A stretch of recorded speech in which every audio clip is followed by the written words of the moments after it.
and Philip Siracusa, sponsored by Carnation, airing live on the United Public Radio Network on 105.3 FM in New Orleans.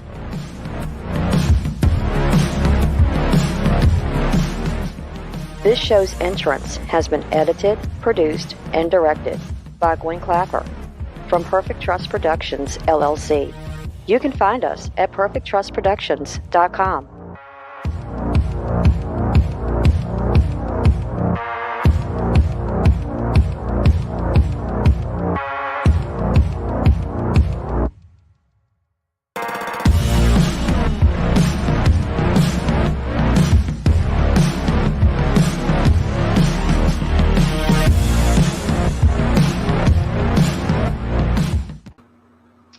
Hello, everyone, and welcome to Monday night segment of Horsefly Chronicles Radio with myself, Julia Siracusa, and Philip Siracusa. We're broadcasting live from the International Public Radio and the United Paranormal Radio Network on 105.3 FM from New Orleans. This evening's show is fully sponsored by Carnation, so we want to thank them for their sponsorship. Thank you very much. So tonight, guys, we have an amazing guest, and if you do not know who she is, then you clearly do not watch any TV at all.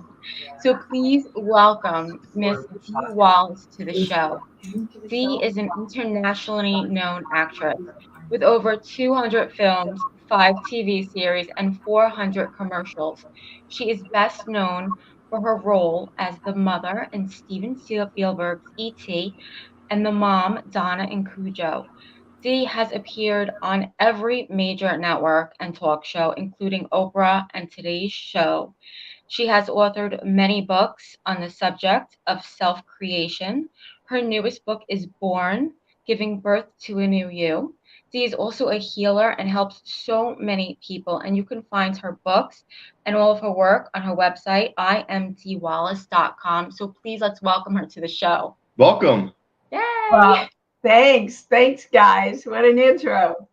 Well, thank you so much for coming on tonight. I mean, we're so excited to get to see you and talk to you. Good. Let's create good stuff for everybody. Yes. So Horsefly Chronicles Radio is a little different. We are paranormal and entertainment at the same time. And one of the most favorite movies of all time, E.T. I mean, who does not love that movie? We're just so excited that you're joining us tonight. Dee, you are the busiest actress in Hollywood right now. You have the most film credits, and you are the most iconic actress of all time. So how do you do it, and how does it feel to be still such a popular actress? Well, it feels great because that's what I love to do. So, that's why I wrote Born, because I am a pretty amazing creator everywhere in my life. And I wanted to write down the formula in a book so everybody can start creating what they want in their lives. It's how I created E.T. Didn't even audition for E.T. It's how I created my daughter, who they said I would never have, and created 3 series using these principles. So, I don't have any belief in older women don't work in Hollywood. So the world kind of shows up around the beliefs you hold about it and the beliefs you hold about yourself. So I just get up every day and go, great, what else can I create today? And the universe brings it in.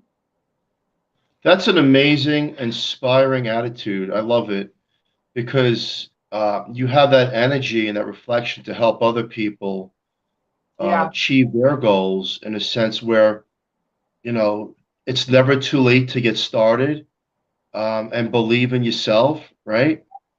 Yeah, I didn't even start out as an actress till I was 27. I taught high school, never been out of Kansas in my life, and at the end of my first year of teaching went, wow, if I don't get out of here now, I'm never going to get out of here. So I announced that I was going to move to New York to become an actress, and everybody but my mom said, God, you don't know anybody. Nobody knows you. Why do you think you're going to go to New York and be an actor when you don't have any connections or anything? I said, well, I'll make them. Wow. So, I'm a big believer in naivete. I think when you're naive, like E.T. was, you always get to the home of where you want to get to because you trust. You don't have all that bullshit going on about, oh my God, what if I can't? And oh my God, what if they don't like me? And what if I don't make it? And you just go, I'm going to go to New York and be a movie star. Look at that. And look at that. I mean, That's amazing. From the time I left Kansas till the time I started in ET was just a little over 5 years. Wow. Pretty Incredible. amazing, huh? That's That incredible. really is amazing. Yeah. Well, I guess you didn't set up for plan B, which if you didn't make it, you had plan A and you went with plan A, and that was to make it and make it happen. And obviously you achieved that and so much more, and you're helping other people along the way. Yeah. Now, Yeah, before I've just always been a teacher. I love teaching. I had my own dance school. I had my own acting studio. I teach a lot in my healing work now. So it's very much a part of who I am. And quite truthfully, I think actors teach every time they perform. it's true. Very, very I would true. agree. Yeah, definitely. I mean, we taught the world. We changed the world with the movie E.T. You did. Oh, hey, speaking really quickly off the cuff, the movie's incredible, but let's flip the script. What are your thoughts on the aliens at the same time? Oh, for sure, aliens are here. I think anybody that doesn't think there are aliens among us or visiting us. I like the term watching over us. I worked a lot with Dolores Cannon. And she and I both channeled the information that there are definitely aliens, but they are here to help and support us, guide us as much as they can, but they cannot interfere on our creation because we were given free will to create ourselves. So Spielberg kind of got it right with E.T. They're nice, they're loving, they're smarter. And, they want to be our friends. Yeah. And I am a believer in aliens. And if someone would ask you, well, how come they don't show up on the White House lawn or New York City? And what's your thoughts on that? Because they won't? Well, what good would it do? I mean, let's explore that. What good would it do for them to do that? Call out the National Guard, put everybody in fear of something that they don't know and don't understand. Yeah. Better that they guide and try to influence without interfering from afar. When we're ready and we're open, they'll come, I think. I agree with that. Definitely. Do you think some of the technology that we have is from them? Oh, for sure. I think a lot of the creative manifestations are from them. I mean, if you go back in time, films and songs have creatively outlined the future for us before the future got here. Right?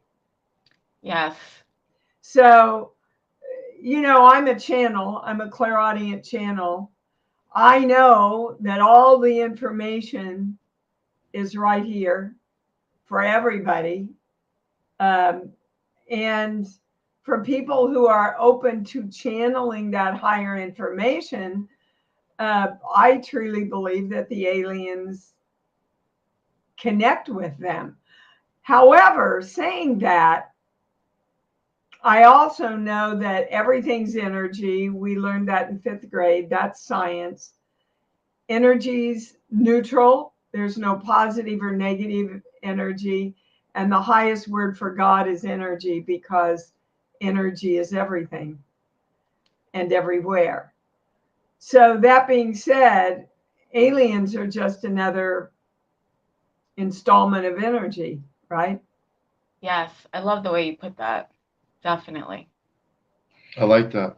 Before we get into your book, you're best known and loved for your role in ET, as we all know, as Mary, the mom, and it's the film's 40th anniversary. How proud are you of this classic film? Yeah, it's pretty amazing, isn't it? Who knew that it would become our Wizard of Oz? Certainly we didn't when we did it. Yes. Very proud to be a part of it. Very moved often by the stories that I get when I make personal appearances of how that film has changed their lives and affected them for the better. It's literally a part of our world now. The terminology, the open heart, which is a lot of my teaching in my healing work. So I don't think it was by accident. I don't really believe in accidents anyway, that I was destined, if you will, or created, or I magnetized that film to me, because it's pretty much everything that I teach right now. Yeah. Yes. And so let's talk about your book, Born, Giving Birth to a New You. How are some of the themes in the book reflected on the movie E.T.? Well, you have to know what you want, and that sounds real easy. But most of the people I work with, when I ask them what they want, they can't tell me. Mm-hmm. They'll tell me what they don't want, or they'll tell me what they're afraid they can't have. But it can take up to 20 minutes for me to get somebody so frustrated that they finally go, my God, I want blah, blah. So that's the first thing. You see, E.T. was very clear about what he wanted. He wanted to go home. So he made a choice. I am going home. And that's the first part of all creation. You have to know what you want, and you have to say, okay, I'm doing it and I'm committing to it. Right? So no matter what, he was going to get home. One way or another, he was going to get home. And he got home. And he committed to that. Yeah. He kept his heart open, because love is the most powerful force in creation we have. Now, most people are trying to get love or give love, and the answer is to be love. So most people don't love what they want because they don't have it. So let's take health, for example. If you have cancer, you're not focused on health. You're not feeling love around health. You're trying to fix and judge the dis-ease that you have. That is not in alignment with the love for yourself, by the way. If you don't have money, you're judging money, you're hating money because you don't have it. You hate the people that do have it. While most of us, by the way, are subconsciously living the old beliefs like I was, that I was raised with, that money's the root of all evil, or they're the rich people, we're the good people. That was my message in the Midwest. You know, or all the BS religious stuff that we're taught, that God doesn't love you if you're wealthy. You know, it's all such limiting, man-made belief systems so that man can control other men. Yeah. True. God said, I want to give you all the desires of your heart. God said, these miracles and more will you do also.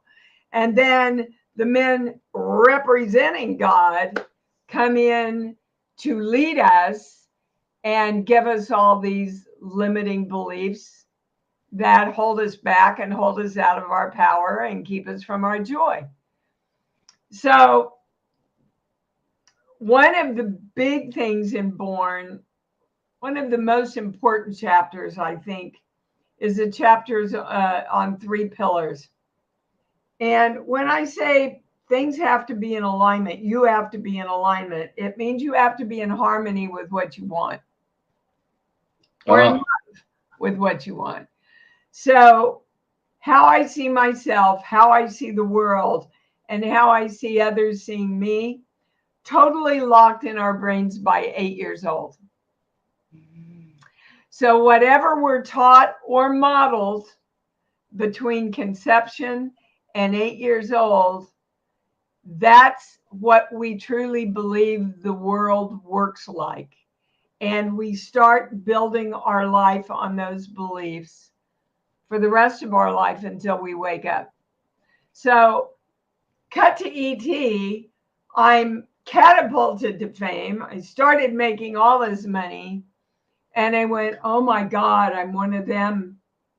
And I shut off for a year. Wow. Until I went, you know, there's something not truthful about this. My money and my fame have no power of their own. It's my consciousness that affects what my money and my power does. And I know I'm a good person. And I know the more money I make, the more I can enhance my daughter's life, my friends' lives, the more I can give money to the people that I believe in and the charities that I believe in. So it was a 180 for me when I realized that all the people who really, really loved me really didn't know. I like the way you put that. It's so beautifully put. Yes. It gives a different perspective on a higher vibration, the way she put that. That's Amazing. Yeah. Yes. Well, they all meant well. You know, they were just teaching us what they'd been taught. So Yeah. sins of the fathers passed down, you know. That's true. Very, very true. So I'm sure our listeners want to know how you know, well, you kind of explained before how you got started so young as an actress, and you know what drove you to really become the scream queen actress that you want to say. Nothing drove me there. Horror films discovered me.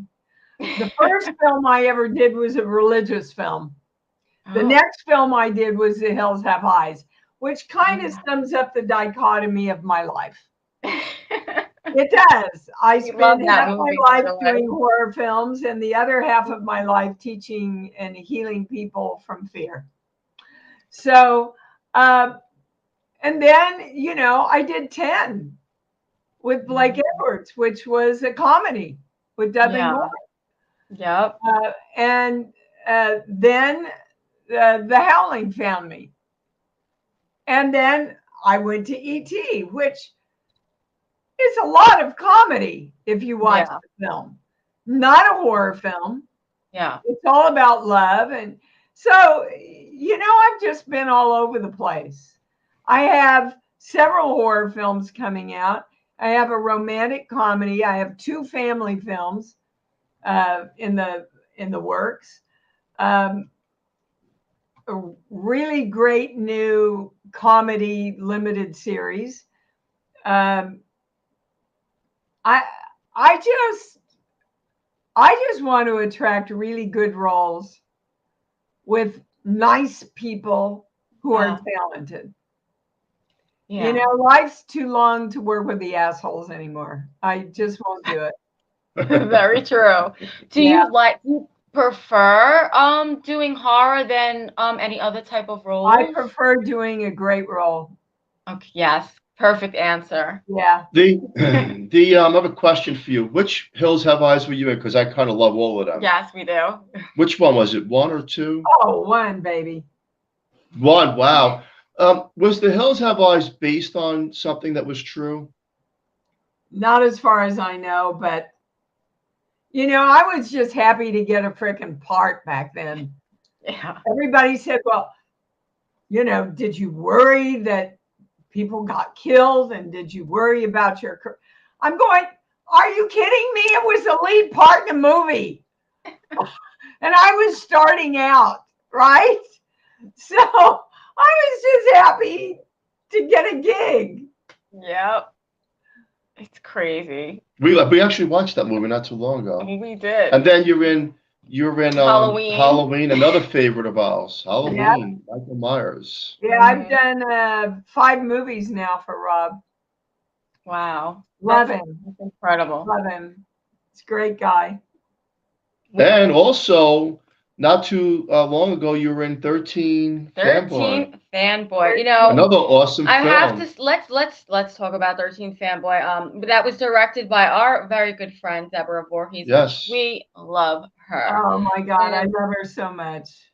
Yes, and talented, kind, loving, dynamic.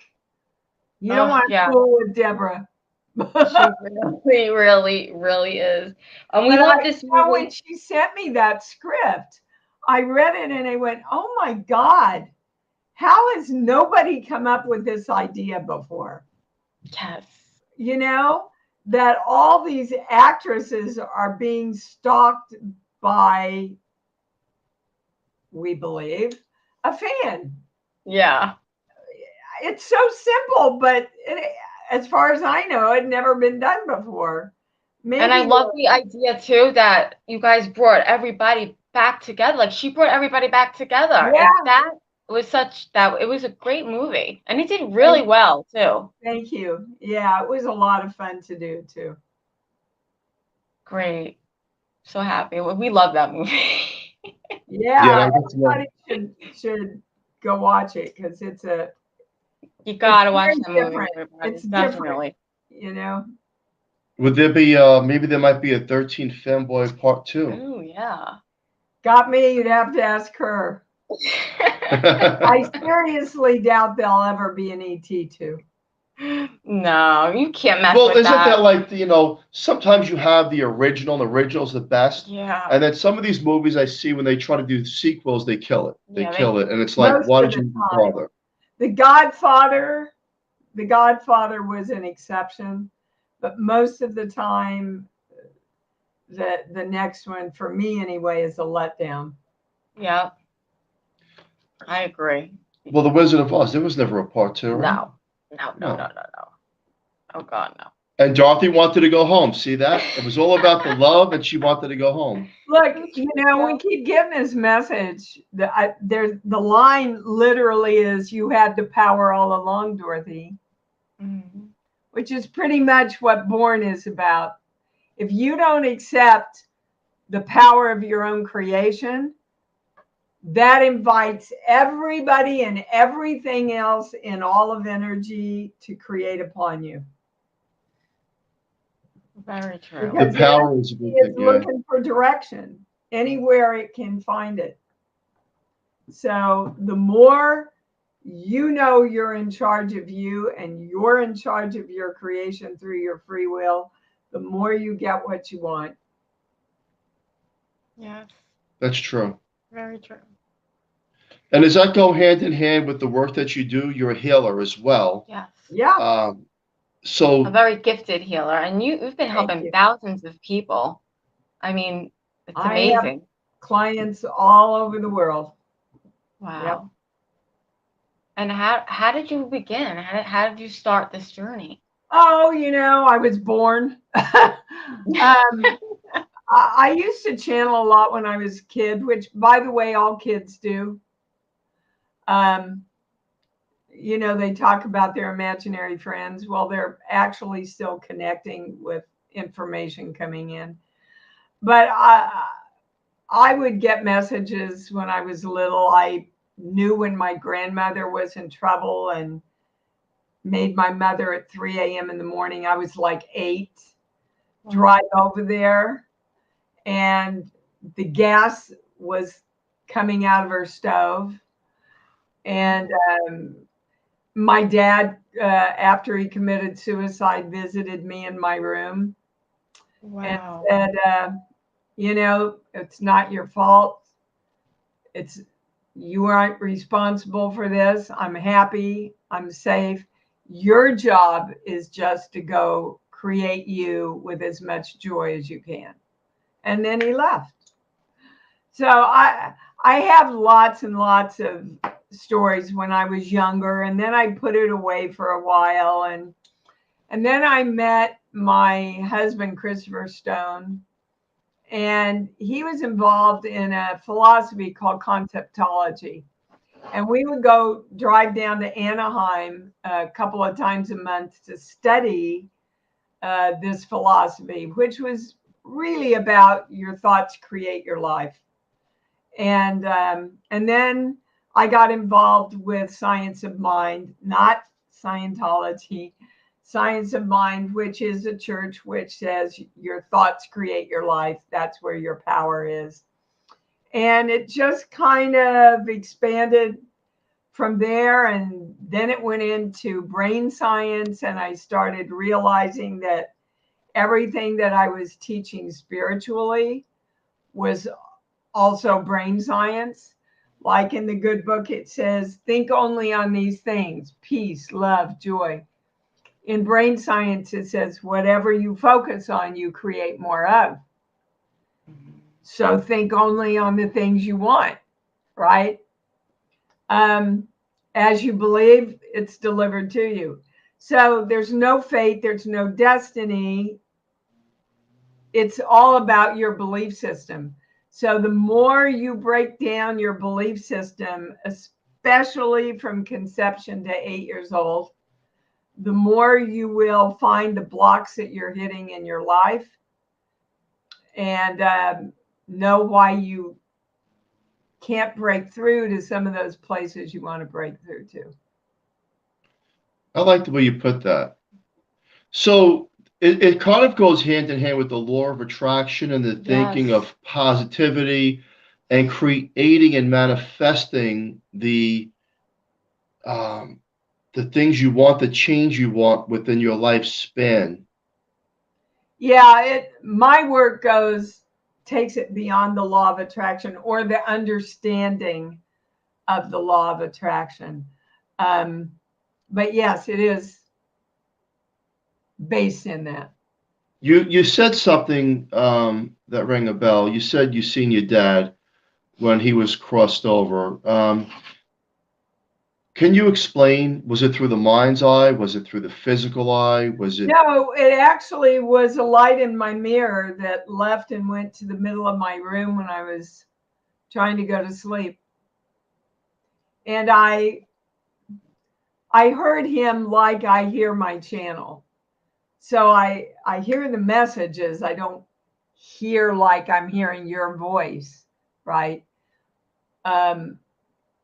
But I've often thought if that was a scene in the movie, I would have been afraid, right?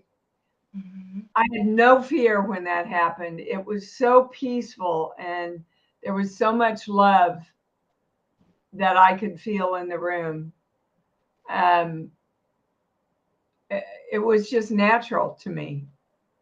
Yeah. And that was like a validation of Sure. we go on, and you have to complete trust me, we go, you know, once we leave our body, our energy's free, we're happy, we don't take all the crap that we have loaded upon our shoulders on this plane. And all the messages of all the people I've talked to on the other side, and that have talked to me through people like John Edward, their message is the same. Go be happy. Go be the most successful, happiest, freest person you can be.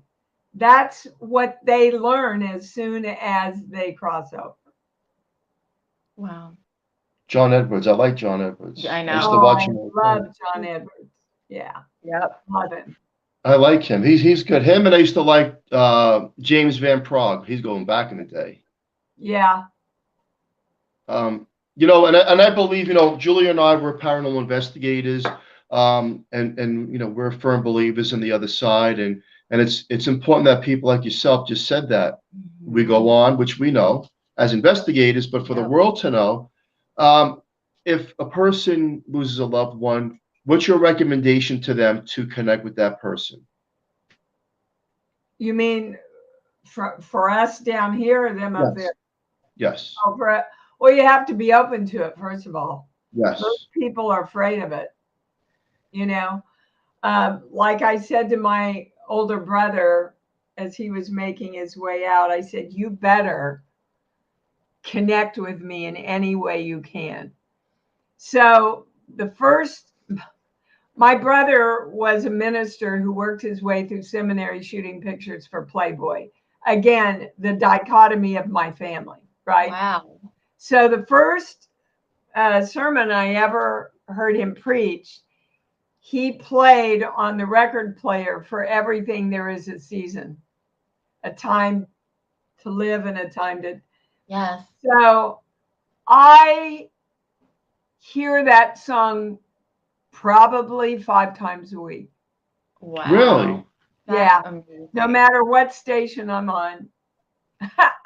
That is amazing. And I love right him. after he died, the light in my office for a couple of weeks flickered on and off. So electrically, it's easier for them to reach us electrically, but we have to be open and we have to say, come on, talk to me. True. You know, I'm not afraid. And you're right. A lot of people are scared. They are scared of that. Yeah, well, it's because of all the movies I've done. Yeah.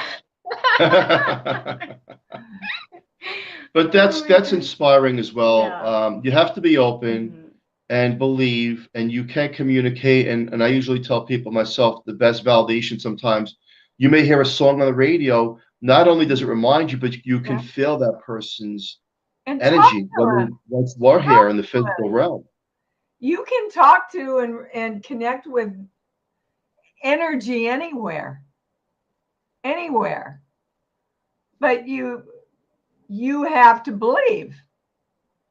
Most definitely. Like when my mom passed away, my stepdad used to love to go for long drives on his own. And I said, Papa J, what was Mommy's favorite flower? Oh, red roses. She always wanted me to bring a red. I said, you start looking for red roses. So he called me about 3 weeks later and he said, Dee Dee, I was taking a drive and I was way far away from home and I stopped at the rest stop to go to the bathroom.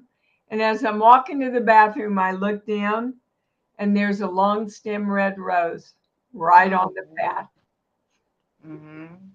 Look at that. Who cares if somebody dropped it? My mom created it for him. That's and very he had a lot of other he had a lot of other experiences with that too. Wow. That's amazing.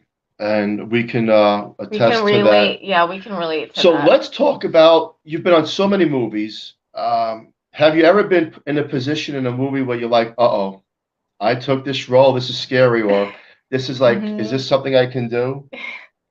No. Wow. I've been on, I've done roles where I go, why the fuck did I take this one? I've been on those sets, but no, you know, my technique is I get out of the way and I channel the character. I let the character tell me what to do. I never break down a script ever. I never figure out where I'm coming from or going to. I let the character be in the moment of that life. And then she, like in the dinner table scene in E.T., when he says he can't call his dad, he's in Mexico with Sally. I feel these tears coming up, and Mary says to herself, I can't let the kids see me cry. So I got up and left, which was not in the script. And Stephen came over to me and said, Dee, why did you get up and leave?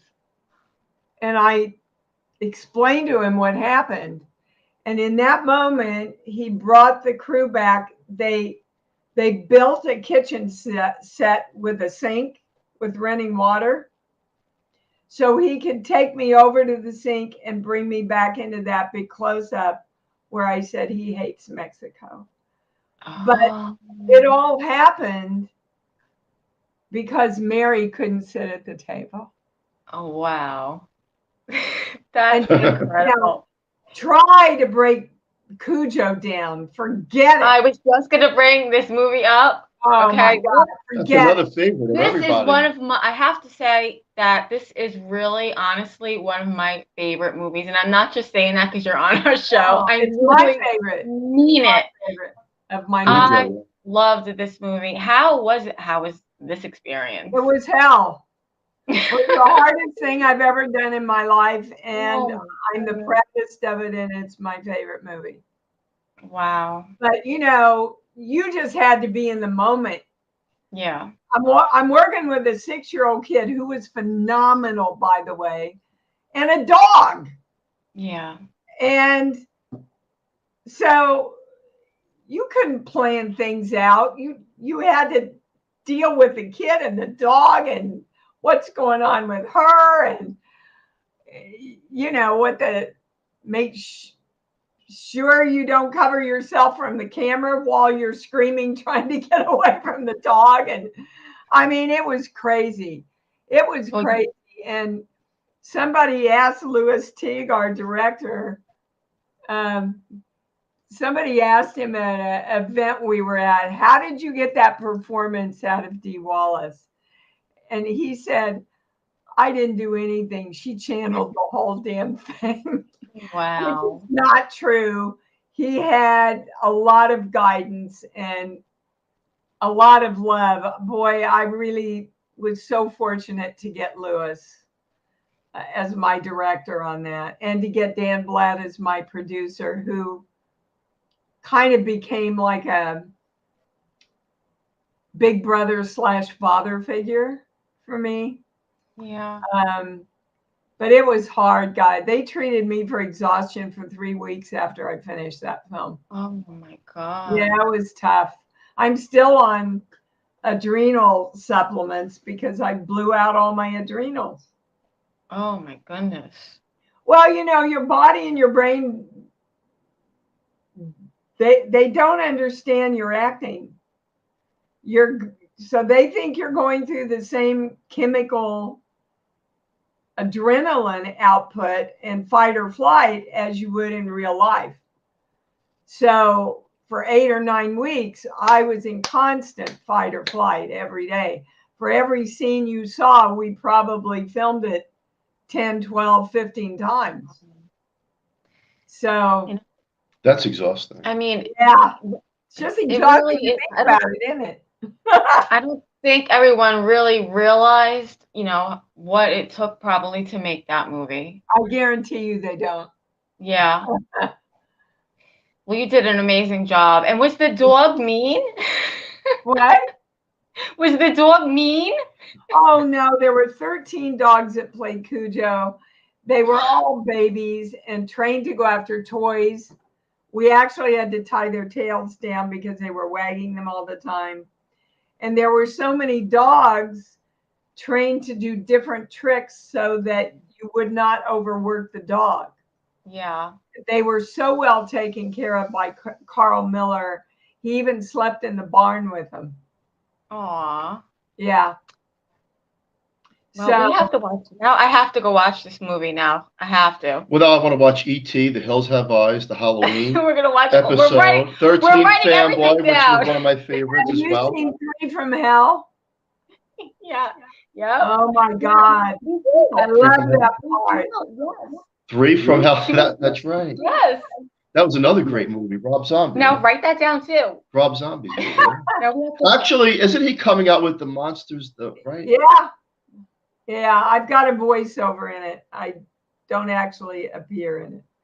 But, he wrote me and said, gosh, would you consider doing this? And I said, Rob, I'll freaking do anything for you, dude. So, yeah, he and Sherry are great, great people. Wow. Really great people. Amazing. Your phone must not stop ringing, honestly. Not much. Not much. I just literally got back last night from Dallas, Texas, doing a film called The Doll's House. Weird out there, little film. Wow. Wow. What's that called? The Dollhouse? A Doll's House. A doll's house. Oh, wow. Yeah, write that down. Doll's house. See, we Yeah, I love don't you. think it's up on IMDb yet, but it will be. Is there anything you haven't played, any part that you may want to play in a movie going forward? I want to play a nun who really questions her faith. I mean, in a serious way. About the challenges of life and how her religious teachings and her religious beliefs are in conflict with what she's experiencing in her life. I think it's a really important message to get out there. I heal so many people who are in limiting fear from early religious teachings. Wow. That's good. Well, you That's- can, I mean, you can just start writing it yourself. Yeah, I'm not a writer, but I did have a script commissioned for my daughter Gabrielle Stone and I really want to find somebody to do that. I really want to find somebody to do that film. Amazing. I like that. Wow. I mean, that's a lot. And you're still going, which is the most incredible thing. You're still going, which is, why not? What's the alternative? What does an actor do when they retire? They die. Do they watch their old movies? I was going to say that. Do you ever watch like a replay of something you've played, like Halloween or E.T.? Yeah, every once in a while, but been there, done that. So not a lot. Sometimes I'll sit down with my daughter and her guy and my guy and watch some old thing that I did that she hasn't seen. Mm-hmm. But not much. I just watched. Okay, after Cujo, this film was the hardest film I've ever done. It's called The Nix. The Nix. Anthony Ferrante, who did all the Sharknadoes, Okay. directed it. Yes. He just brought it over for me to look at. Dear God, it's out there. It's bizarre. It's a horror film. It's a suspense film. It's a psychological film. Wow. And I'm just freaking Looney Tunes in the whole thing, and look like hell, by the way. As you've noticed, No. I don't really care about looking like hell in a lot of my stuff, like Greta in 3 from Hell. Well, they're horrible. When Rob sent that to me, I went, oh my God, Rama, I have to do this part, but I have to look like shit. I have to dye my hair brown, no makeup, horn rimmed glasses. And there's a few seconds and he writes back, okay. Okay. I love how you tell the directors what to do. No. I just tell him that because I get it. Yeah. Character gives me this vision. So no, I would never tell my director what to do. I will definitely put out ideas, and I will put out musings that take me over. But ultimately, my job is to bring the director's, vision to life. So, but most of them listen to me. I'm sure they do. Don't tell them. When in one of the films or anything you've done in these movies, have you ever had an spiritual encounter from the other side? It's not just they have to be home to have a spiritual encounter with almost every character. Wow. And I sincerely mean that, because you have to understand, I get out of the way and the character moves in. So, well, isn't that a spiritual encounter? Most definitely. Allow other energy to come in, take you over, affect you. Yeah, for me it is. For me it is. I've never thought I think of it John like that. Travolta said something like that on an interview when he played John Gotti. Yeah. That I definitely believe that the people who've crossed over sometimes want to be, they want it their way, and they make the character feel that the person they were. I definitely agree with that. Yeah, I have never played someone who actually was alive. That would be a trip, the way using my technique. That would be a real trip. Woo! I would love to see that. I mean, yeah. Well, you have so much going on, and we're overwhelmed. I'm sure the audience is. Yeah. So give our listeners a couple of words of inspiration, and such a place where they can feel hope and faith and love within themselves. Love yourselves, guys. That's the first thing. Love yourself. Get up every day and go, how can I love me more? Because you are so much more amazing than you will ever know. You are so much more powerful than you will ever know, until you know it. And once you know it, you start experiencing it. And then the whole world just flows. It's pretty miraculous. Wow. I would definitely agree with that. Well, Dee, we just want to thank you so much for coming on tonight. We had the best time. Oh yeah, this has been an awesome time. Thank you. Did we cover a lot, huh, guys? We sure did. We did. We were just gonna say that we did cover, I think, almost everything, and we're just so excited that we got to meet you and speak to you tonight. Most definitely. And 13 Fanboy, everyone, if you have not seen that film, you want to see the film. And also, can you tell people where they can find you and all that good stuff and the book? Sure. Critters Attack on Sci-Fi. That's really fun too. A lot of people don't know it's on there. You can find me at IamDeeWallace.com. I have a free call-in radio show every Sunday morning at 9 a.m. Pacific time, where people call in and talk to the channel. You can ask anything from sex, drugs, and rock and roll. Anything you need discernment about or guidance about. I just passed my 650th show. Wow. So we've been going, yep, I do private sessions, again, all over the world, over the phone, mostly.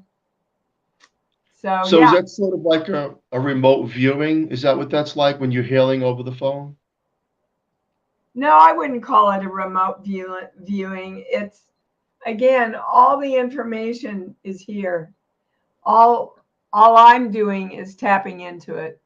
Okay. And the thing my specialty is to look inside of people's energy and find out where their blocks are and where they started and who they started with, and give them redirection so that they can start redirecting their brain to think in an entirely new and different way, so their perspective can focus on what they want. Wow. Very well said. Most definitely. Well, thank you so much. This has been a great show. And to the listener, please share this. I mean, there's a lot of knowledge in this show and inspirational things. Look, here's some of the takeaways that Julie and I and now our incredible guest all agree on as well, that we do go on. We're energy. Yeah. Positive, love, light, heal. These are the founding things that we have to manifest to, go forward. And Dee has a lot more of abundance of knowledge into that. So you definitely want to try to reach out Definitely. and get some healing.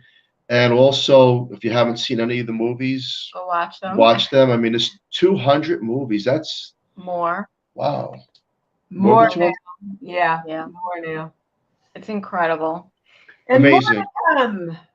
And more to come. Thank you so much, Dee. Thank you to our Thanks, listeners. guys. It's Thank been you a so lot of much. Love fun. you. Yes, we do. And wrap it up, Joel. Special thank you to Carnation for fully sponsoring the show from day one. We love them. And Yeah. please join us next Monday night on 105.3 FM from New Orleans. And stay tuned for Trish Mel with the missing piece. Thank you, Dee. We love you. You're Bye, amazing. guys. Thank you. Bye. Have a great night. Everyone, have a safe, great night, and we'll Plan. catch you next week.